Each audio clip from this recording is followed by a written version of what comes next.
The views and opinions expressed in this podcast by the host and or the guest do not necessarily reflect the views of the host and or Paranormal Buzz Radio and or its sponsors. Use of any material produced by Paranormal Buzz Radio without express written consent is prohibited. Paranormal Buzz Radio will not be held responsible for you holding your knees, crying, and rocking in a corner in a puddle of your own urine, or being beheaded by a group of children in a cornfield. In fact, if you come across a group of children in a cornfield, we promise to make fun of you as you run away screaming in terror. Listener discretion is advised. You are now entering the all-consuming realm of Shay's Paranormal Chat, where the things that are better left unsaid are actually said. Shut up and sit down.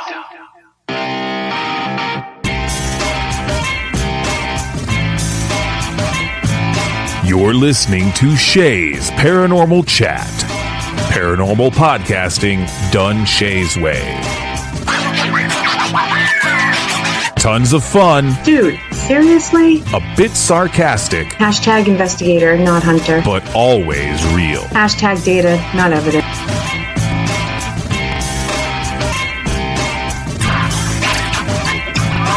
Don't get your panties in a twist. Oh my god, really? This is real, raw conversation.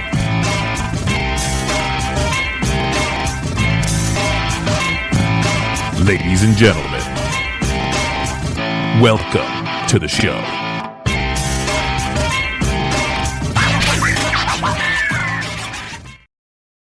Good evening, everybody. TGIF as always. Welcome to Shay's Paranormal Chat.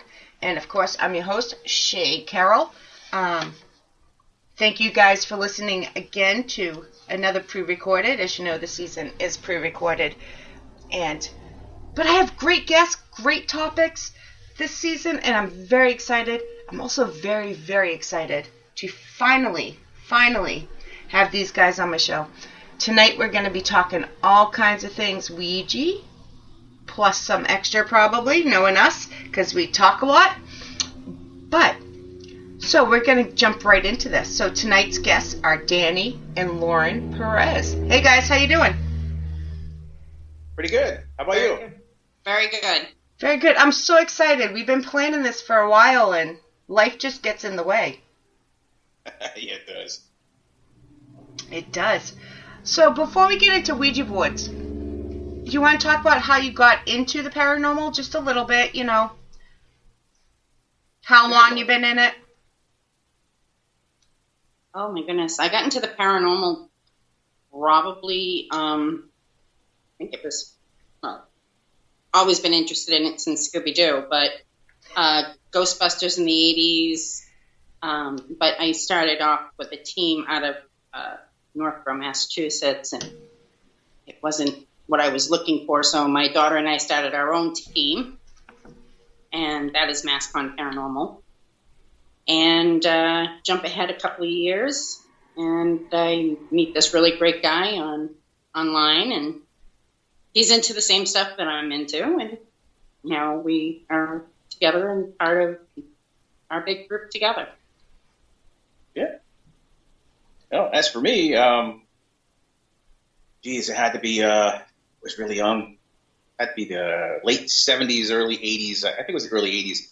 There was this movie that came out called The Black Cat. It was a Italian film, and it dealt with this old man that would go to the graveyards with a reel-to-reel recorder and talk to the dead.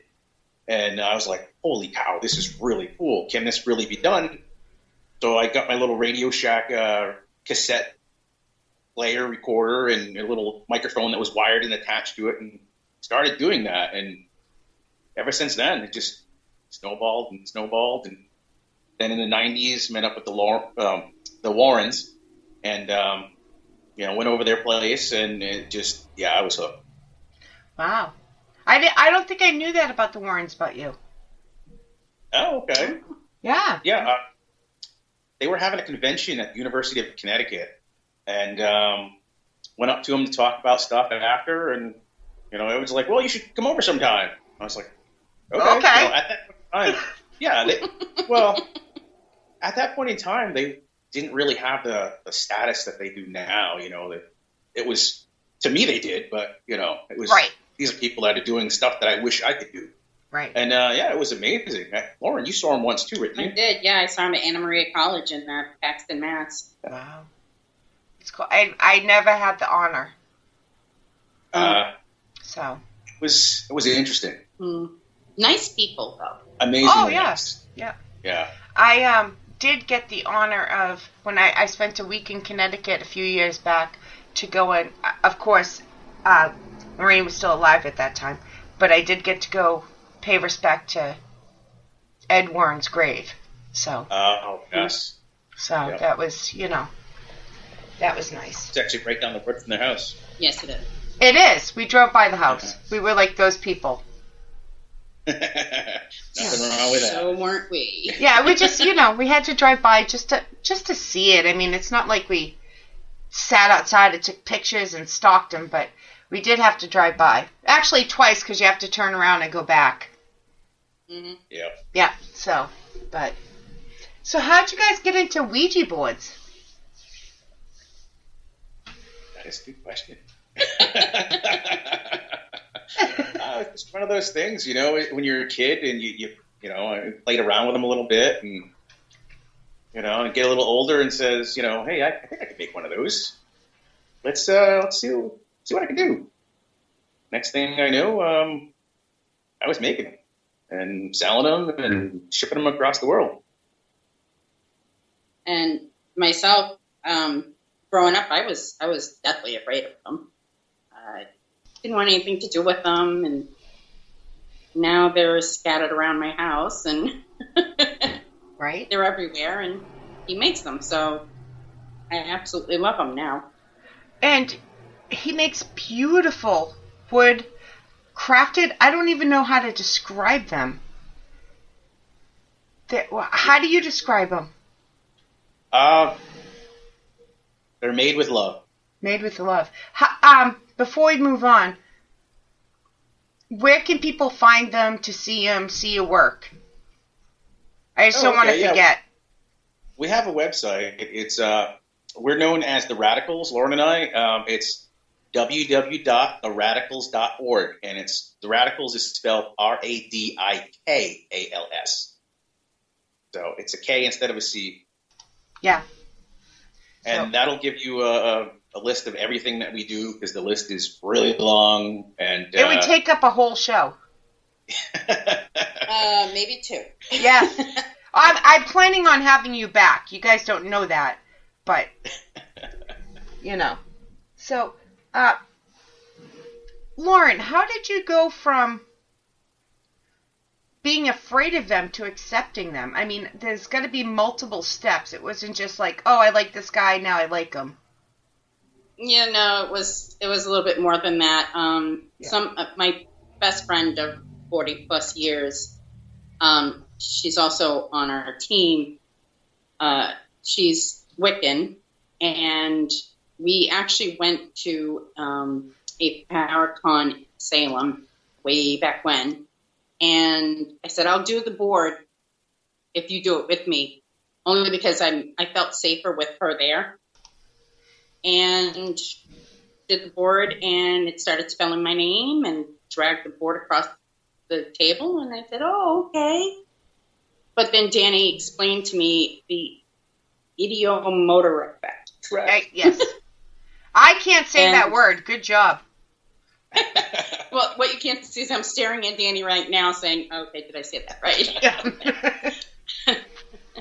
And he told me about that and explained it to me, and it kind of made sense to me. And, we use the board as a communication tool when we do investigations. But I really kind of don't believe in it now. But I don't know. It's kind of different. I was brought up Catholic, and they shunned all that stuff. So Me too. But Danny, you really believe in it. No, I'm a total skeptic on the Ouija board. Oh. I'm a complete skeptic on the whole paranormal field.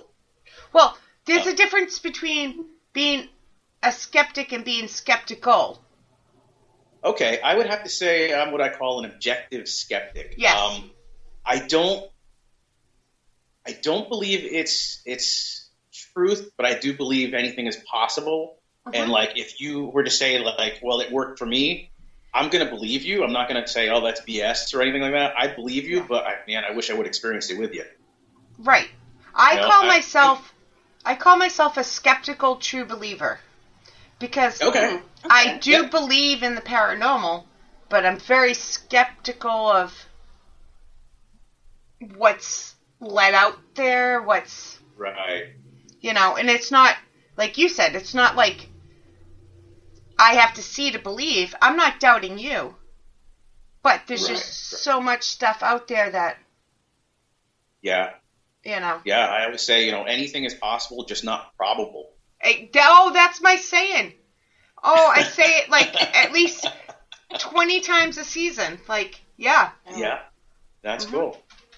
I mean, I am the biggest person to say I want to believe. I mean, I really, wholeheartedly want to believe. I just haven't had that moment yet. And, you haven't? Come on. Well, Lauren seems to think I have, but I don't think I have. So Lauren, you're not a total believer in the Ouija boards, but are you a believer in the paranormal, or are you as skeptical as him? Because you don't sound it. Oh no, I'm a believer. Yeah. I believe that there is afterlife. I believe that there is something out there. Yeah. Yeah.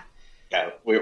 That's how we work together really well, because it's like I'm more the scientific and she's more the trust and believe in her thoughts and feelings and her psychic abilities, things like that. So yeah, it works out great. I think that makes a very well-rounded team. I really do.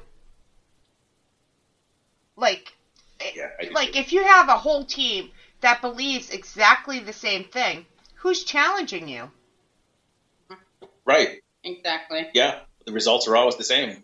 Exactly. So I think that makes an awesome team when you can do that, challenge something.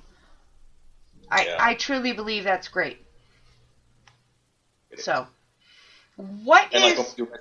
I'm sorry. No, go ahead. Go ahead. I forgot what I was going to say. Oh, okay. Residential cases. Oh, it's like, when we do residential cases and stuff, which is what we mostly do, I don't have to believe what the residents are telling us or anything. That's not my job to believe. It's our job to make them feel comfortable when we leave. Right. Yeah. Exactly. I haven't done a residential case in a little bit, and my last one was very rough, but exactly what you said. It's as long as they're not out and out lying, if they believe it, you have to have a conclusion, some kind of something. We have a kind of a method of weeding out the liars and things like that. We have a 14-page questionnaire. Yeah, you should. And usually the people that don't want to fill it out are the ones that just don't want to be bothered. And then, Yeah. The ones that want the true help, they'll do it in a heartbeat. Yeah, and they'll need extra pages sometimes. Yes. Yeah, so, and I just, you have to help them. However that is, it's different on every case. Like I said, it's not necessarily that they're lying. They believe it. If there's no haunting going on, but if they believe it, something needs to be done.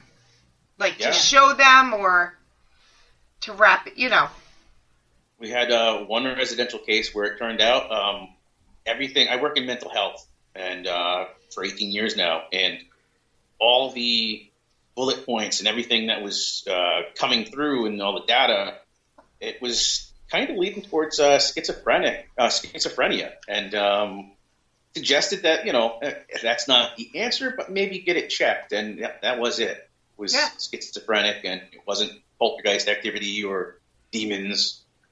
And he's leading a very well-rounded life at the moment down in Florida, having a good time.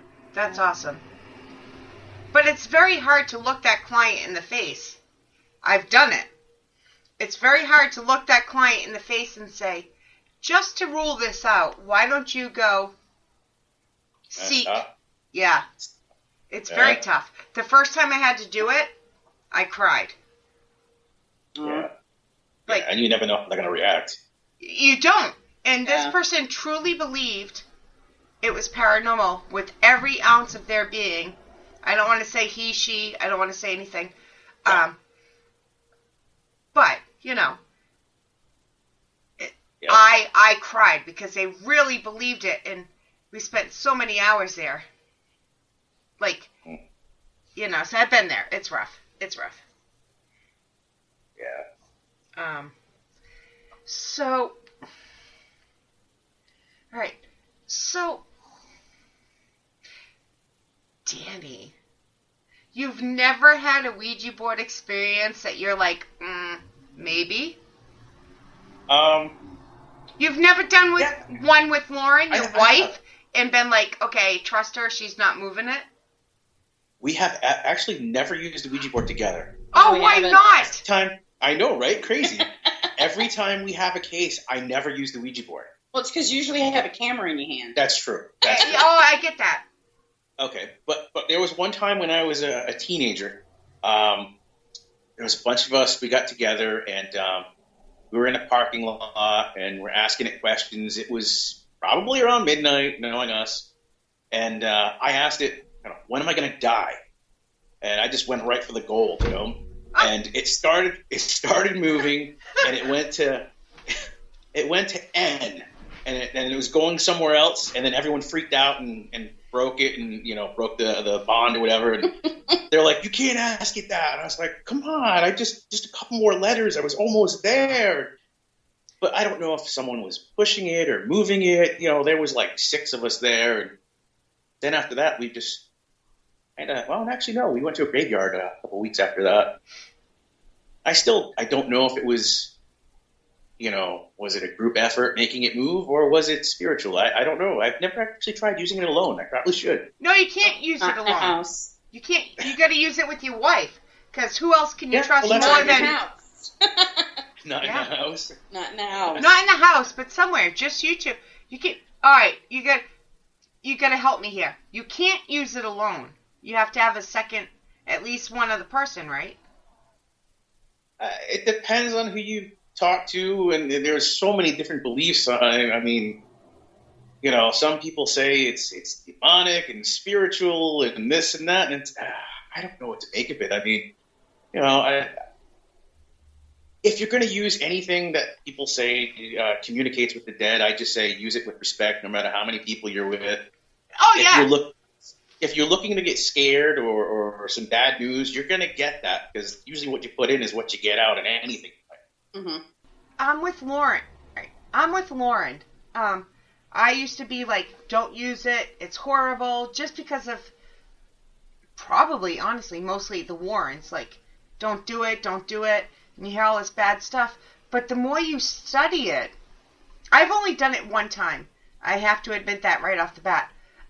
But if you know how to open it right and know how to close it right, isn't that the same as using like a spirit box? Right. I was gonna go there.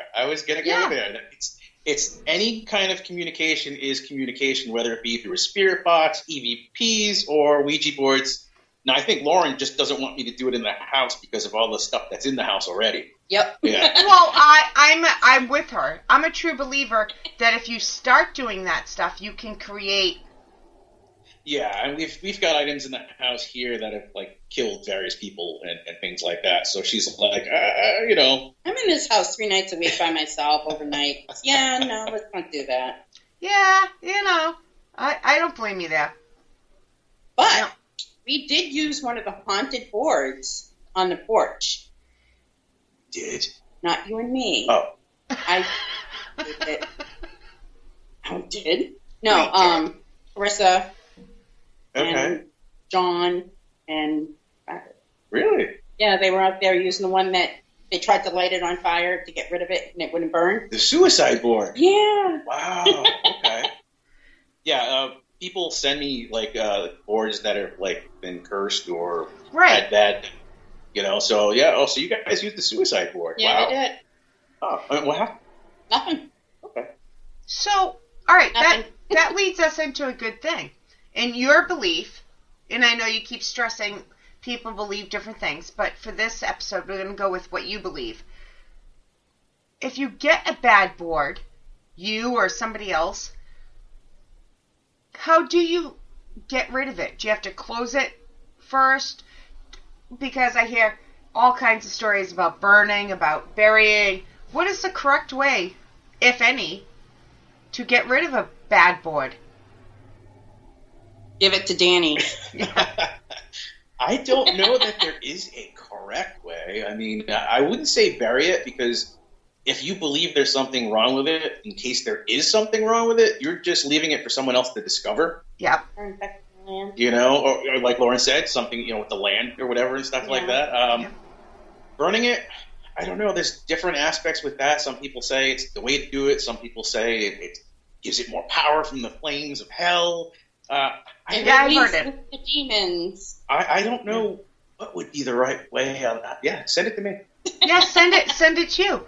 But how do you keep your boards? If it was a really, really bad board, do you keep it in the what is it, black salt or salt? How do you just put it on a shelf and be like? Yeah, I don't do any kind of protection like that in the house with any of the stuff that we have. I think Lauren might do some sage once in a while. Yeah. But I mean, and it's not just, don't just send it to me. The Salem Witchboard Museum, John over there, yes. he'll take the boards if they're bad as well. You can bring them to him, and contact the Talking Board Historical Society. Right. They'll give you a hand as well. Ship it to them, and Do you think people subconsciously give these boards more power? Like you're saying, nope, you're not going to do this in my house. You're going on a shelf and you're going to sit there. Other people that are like, oh my God, I'm so afraid. Do you think it subconsciously gives the board more power? Yeah, Lord, you're looking at. I don't know if it gives it more power, but it kind of messes with your psyche. Whereas if you think that, something's going to come of the board, it might happen. Oh, it usually will. I mean, if you're hiking alone in the woods, you're going to hear a noise, you're going to get spooked because you think it's a monster or something, or a Sasquatch. Right. It's just, you put it out there, it's going to happen. I don't know. I mean, the board, it was originally designed as a party game. Exactly, for kids. Back in the time of like the Civil War, post Civil War, where just about everyone had lost someone in the war, and they wanted to communicate with them. And at the same time in that era, it was not cordial for men and women to be alone in a room together. It was just something that couldn't be done. But along comes this game called OUIJA. And you get together, a man and a woman, and you sit knee to knee, which is very taboo for the times, and you put the board on your knees together, and you're alone doing this. It was, was it Norman Rockwell did a Saturday Evening Post picture on it of these two people doing this, and it was very taboo, but it was a dating game. Yeah. So later on, it became for kids. Later on, adults are doing it. Yeah, kids, go do it too. And then The Exorcist came out, and then it was. Oh boy, yeah. It was a bad thing. Mm-hmm.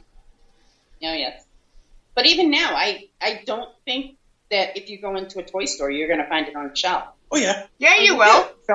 We found it at the. Remember, we found it at the Yankee Candle Shop. I have found it at Toys R Us. Yeah. Oh yeah, we've got a Toys R Us. Yeah, we do. The pink one, the girl one. And it still says ages 9 and up, 7 and up, 6 and up. Or something crazy. So, Yeah.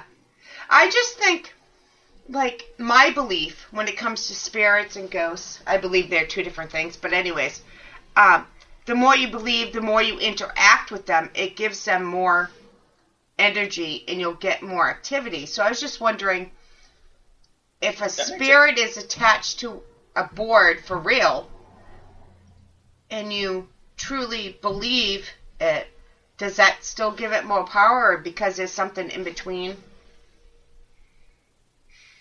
I don't know. I mean, I guess if you give that board to someone and they don't believe, does it affect them? I don't know. I would imagine. Yeah. What's that look over there, Lauren? What are you saying? It's kind of like, give a board to Danny and he'd be like, okay, whatever. And give a board to me and you'll be a little more leery about it. Yeah. Yeah. Because they do give off energy. I mean, I've got a board. We've got a board in the living room that came from a really good friend of ours. I've known him forever, and I trust everything. I would trust this guy with my life. This is how close we're, like brothers. And we have different belief systems and things like that, which is fine. That's great. But when he was I would say a teenager, he used this board, and he said he conjured, not on purpose, a demon through this board, and weird stuff was happening, and he gave it to me for safekeepings, and he's like deathly afraid. Right. And I trust and I believe everything he's telling me. It's like, wow, I mean, this guy would not lie. Nope. And so it's like, I trust his word on it, and I just hold it for safekeeping. I won't let anyone use it. Right. Because I don't know. Right. Nobody knows. But I take his word with, the heart. So here's another one of my beliefs, and you two let me know if this wraps in with what you're saying. You say you don't do anything she just sages once in a while. You don't do nothing to protect anything. My thing is, I think the biggest form of protection is intent. Oh. So if you even subconsciously say, this board is not going to affect me, and you really believe it, that you're setting your intent. Yeah. Lauren, what do you think? Yeah, I agree. So, go ahead. Well, the thing is that a while back, Danny was told that he is a protector by a shaman. Shaman, yeah. Yeah. You tell the story. It's easier. She said, she's like, because we work with demonologists and exorcists as well, and other paranormal teams to bring in items that are problematic. And she was like, yeah, you do this because you're a protector. And I was like, can we go into this a little more? And she's like, yeah. She's like, you have some First Nation blood in you, and you always, in your life, were always a protector and don't even realize it. And she's like, let me guess, you probably work in healthcare. And I was like, holy, she's right. I do. Yeah. And I've always, even with the paranormal, our whole thing is residential to help people. Mm-hmm. I mean, that's just mostly, it was like, wow. Yeah. So whether or not that is part of it, I don't know. Or is it all in my head? I don't think it's in your head, though, because we've never had any issues when you brought a board into the house. Correct.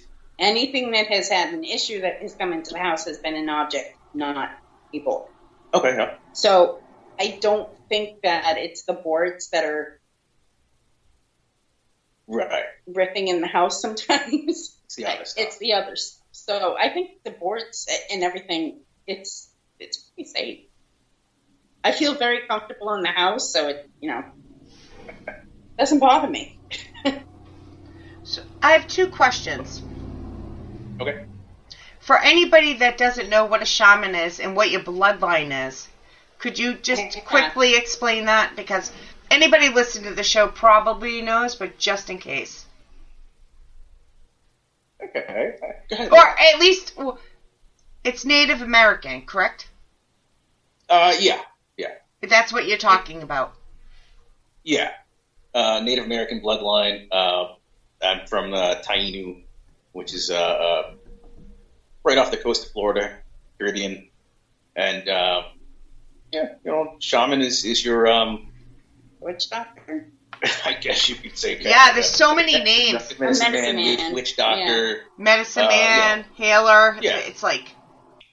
That was like one of the things that I did after college is I took a couple of years and I studied, I think it was like 10 or 12 different religions. And I actually studied them with the people. I immersed myself into the religions, and one of them being Native American, things like that. And, to kind of figure out what is life or what is afterlife and things like that. And after 2 years of doing this, I walked away with just don't be a jerk.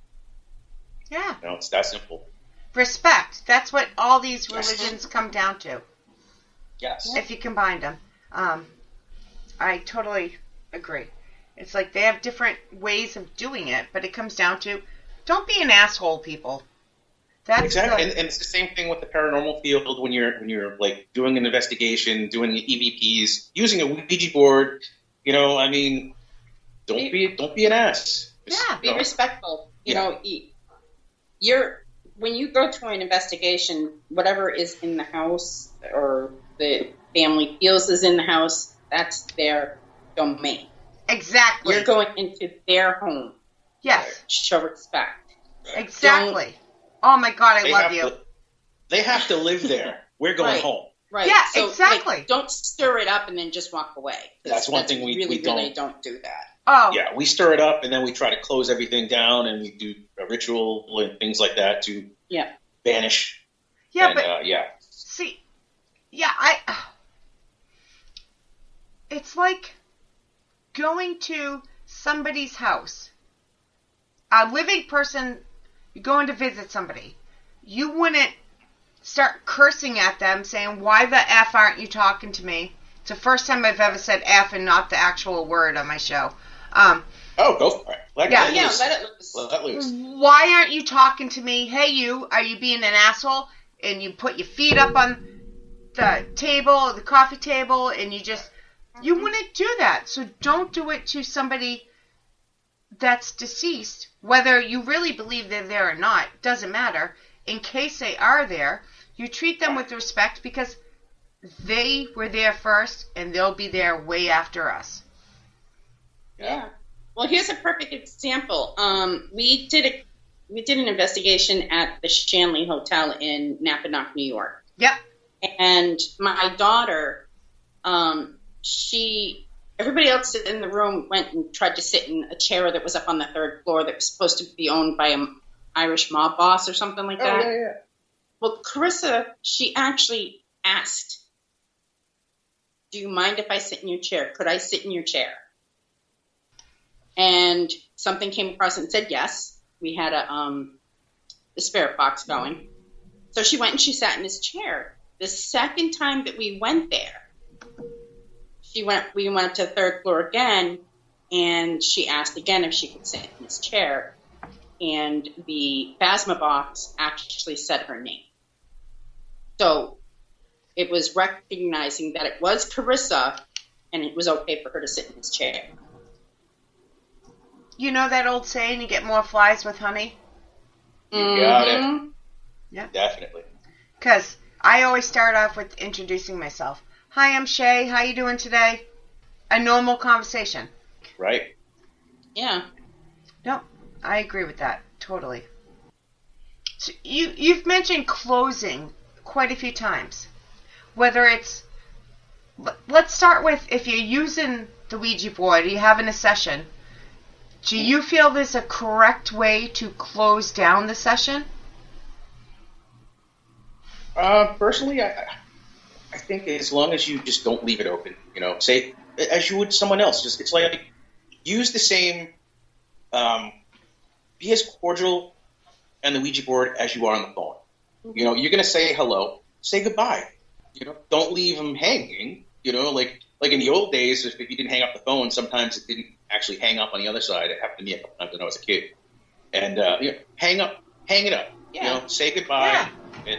And I It's almost the same way. It's almost the same thing as an investigation because I always say goodbye, and I'm very nice. Thank you. I'll be back if I'm going to go back. I never lie. We'll be back soon. Blah blah blah. But I always also add, you have to stay here. You cannot come home with me. Yeah, that's a good one. Yeah, always. And the one time I didn't, we had a hell of a ride home. Oh no. Whether it was coincidence or whatever. So I always say, I'm sorry, wrong with that. but you have to stay here. Always better to be safe. Yeah. Yeah. We have to remember to keep doing that. And that's the thing, though. Like, if people don't know and they ask questions, there's always somebody out there. Ask questions. People are so willing to help. There's so many of us on Facebook that, ask a question. Go to some of the ones that you know. If it's not someone that you know, even if it's a personality that's been on TV, they can at least give you some information. Yeah. At least direction. Yeah. Yeah, because everybody has to find their own place, but you do have to find, especially when you're first starting out, you really do have to find a trusted person. Because starting out, I've been in this 7 years, 8 years, I don't even know, 2014, I can't do math, actually investigating. And I don't know all the answers, but I have trusted people I turn to for advice. And I change my mind at least 3 times a week. Yeah. Oh, nothing wrong with that. That's the good. That means your mind is actually questioning things and going over things. I mean, nobody here knows all the answers. I mean, the only people that do are the people that already passed the other side. Right. Exactly. So if somebody says they have all the answers and they know everything and they're never wrong, run. Right. And that's nothing. People say, oh, well, you can't use a Ouija board in investigation. You can't use this in investigation. Use this, not that. It's like, everyone's a little different. I mean, there's never been a proven way of communicating with the dead or that they actually even can, so there can't be a wrong way of that. As long as you're... Like I said, I used to believe that. But now, years later, I'm like, what's the difference between a Ouija board and a seance or a spirit box session? Or you're still reaching out. It's the way you do it. You have to be careful on how you do it, but you have to be careful on how you do it all. Yeah. Right? Definitely, without a doubt. All right, so I have homework for you guys. Oh, boy. Yeah, we have about 10 minutes left, but I have homework. Okay. You guys have to do a session, just you two, together, and video it. Okay. Even if nothing happens. I just want to see, because if something happens, you're not going to call your wife a liar. I don't know about that one.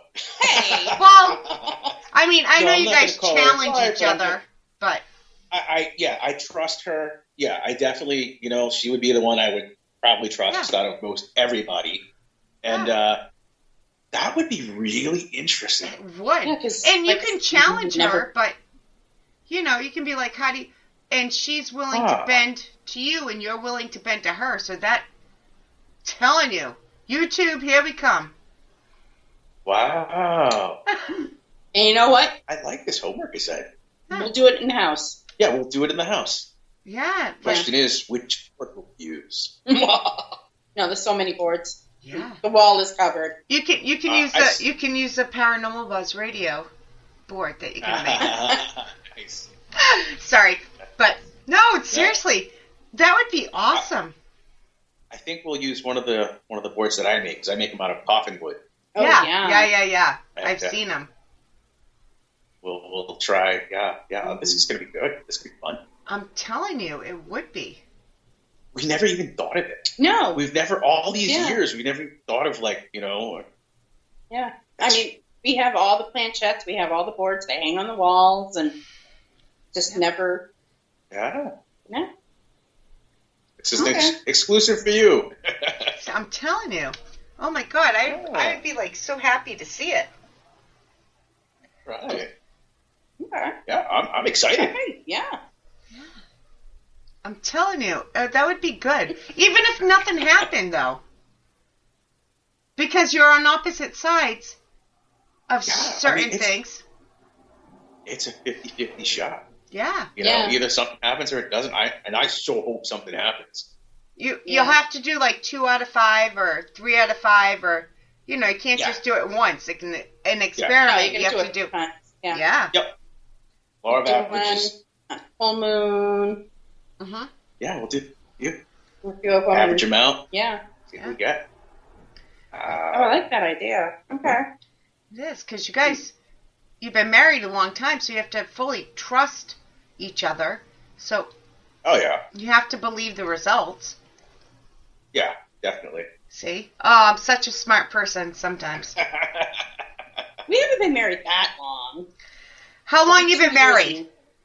It'll be 2 years in April. Oh, that's a long time. But we've been together for like, what, 5? 5. Yeah, I know.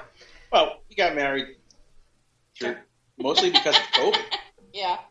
Mostly because of COVID. Oh, I remember that now. Yes. Yes. Yeah, I mean, it was one of those things where it was like, you know, we've both been there, done that before, and it was like, at that point in time, it was really like beginning of COVID. They were showing people dropping dead on the streets of Italy and things, and I was like, well, I work in healthcare. Oh man, if I die, no one gets my pension. Marry me. And I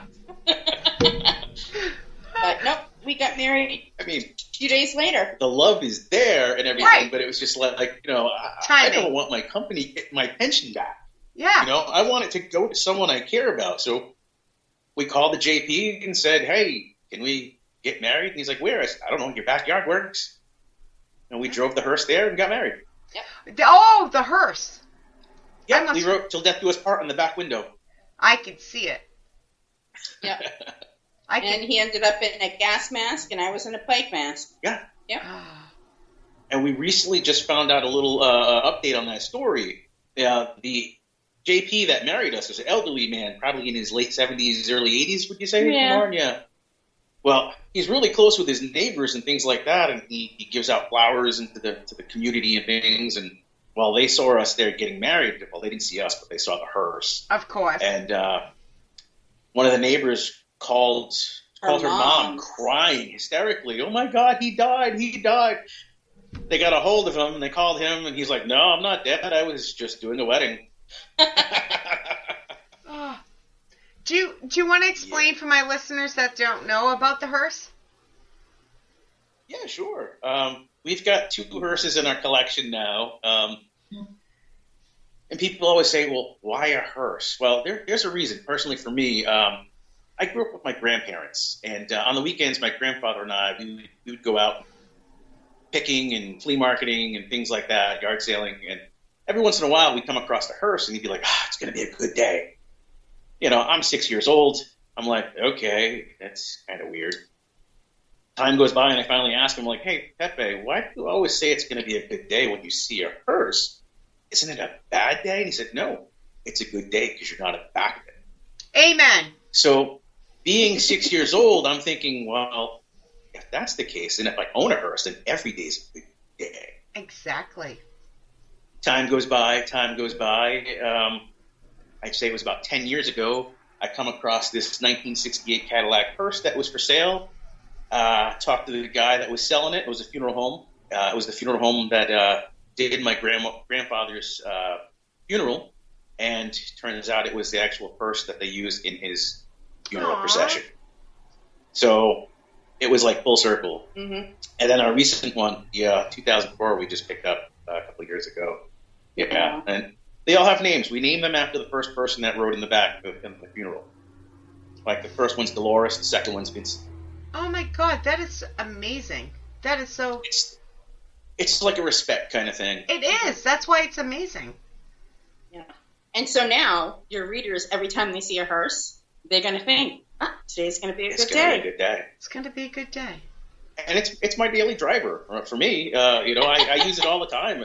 Yeah. The first time I went to the landfill, they were freaking out because they didn't know what to expect. I mean, you're supposed to be dropping off your trash, and here comes a guy in a hearse, and they're like, yeah, we don't take that kind of trash. You should see paranormal peeps running to the hearse trying to get pictures.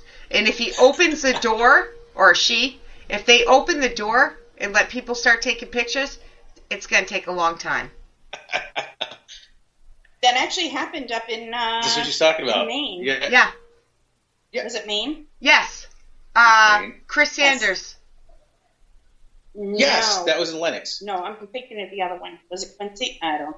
Yeah, Quincy. Yeah, I don't know. It was. I saw it at know. Chris Sanders, and I saw it one other time too. But I remember the last one was Chris Sanders' event up in, was it Portland, Maine? That Yes, was it. yes. Yeah. And we always let people do that because, I mean, never let your first ride be your last ride. Go in it, have fun, enjoy. Yeah. You know, maybe someday people will actually do EVP in the back.